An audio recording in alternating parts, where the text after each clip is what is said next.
أعوذ بالله من الشيطان الرجيم. بسم الله الرحمن الرحيم. يا أيها الذين آمنوا اذكروا الله ذكرا كثيرا وسبحوه بكرة وأصيلا. هو الذي يصلي عليكم وملائكته ليخرجكم من الظلمات إلى النور وكان بالمؤمنين رحيما. تحيتهم يوم يلقونه سلام وأعد لهم أجرا كريما.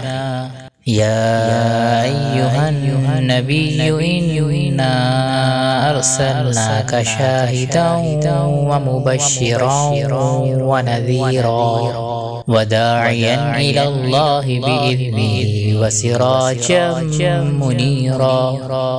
وبشر المؤمنين بأن لهم من الله فضلا كبيرا.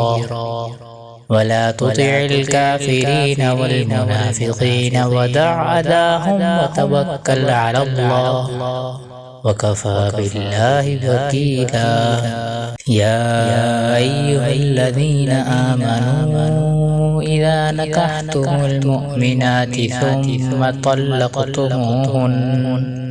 ثم طلقتموهن من قبل أن تمسوهن فما لكم عليهن من عدة تعتدونها فمتعوهن وسرحوهن سراحا جميلا.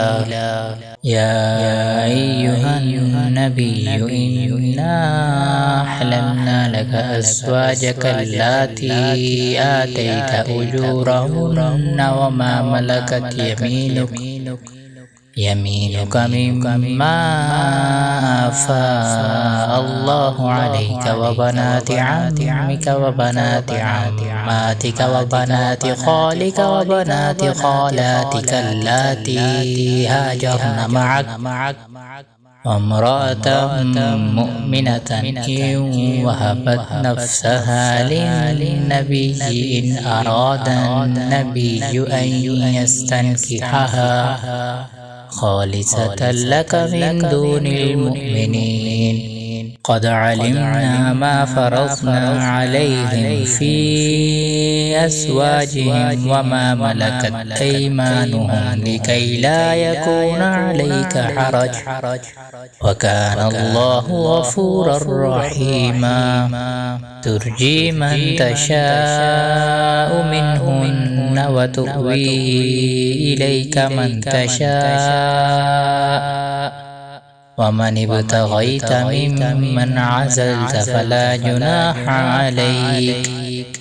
ذلك أدنى أن تقر أعينهن ولا يحزن ويرضين بما آتيتهن كلهن والله يعلم ما في قلوبكم وكان الله عليما حليما.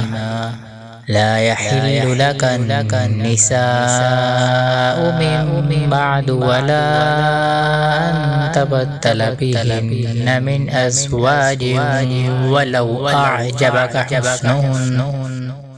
حسنهن إلا ما ملكت يمينك وكان الله على كل شيء رقيبا.